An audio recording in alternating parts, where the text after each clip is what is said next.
Hello friends, আমার চ্যানেলে সকলকে স্বাগত জানাই। আজ আমি তৈরি করব সাবুর পায়েস। খুবই হেলদি অ্যান্ড টেস্টি একটা রেসিপি। প্রথমে সাবুদানাগুলো জল দিয়ে ভালোভাবে পরিষ্কার করে ধুয়ে নিতে হবে। তারপর কড়াইয়ে একটু ঘি দিয়ে সাবুদানাগুলো দিয়ে দেব, হালকা করে ভেজে নেব।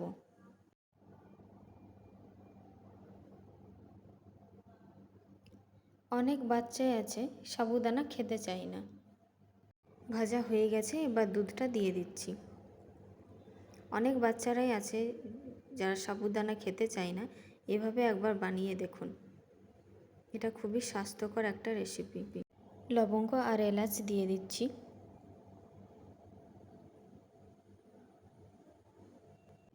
আর একটু দুধ অ্যাড করছি।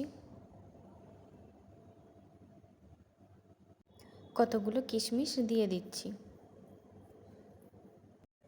আর একটু দুধ দিয়ে দিচ্ছি। এটাকে সবসময় নাড়াতে হবে, না হলে তলায় লেগে যেতে পারে। এবার দিয়ে দিচ্ছি লিকুইড আমুল, তার সাথে কেশর মেশানো রয়েছে। এবার সবগুলো মিশিয়ে নিচ্ছি।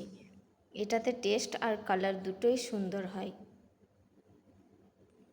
এবার মিষ্টির জন্য এখানে আমি গুড় দিয়ে দিচ্ছি। তোমরা চাইলে চিনি দিয়েও করতে পারো। কুচানো আলমন্ড দিয়ে দিচ্ছি। শুকনো কড়াইয়ে চীনাবাদাম ভেজে সেগুলো টুকরো করে নিয়েছি, এবার দিয়ে দিচ্ছি।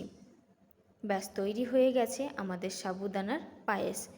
আমার এই ভিডিওটা ভালো লাগলে লাইক, কমেন্ট অ্যান্ড সাবস্ক্রাইব করে দেবেন।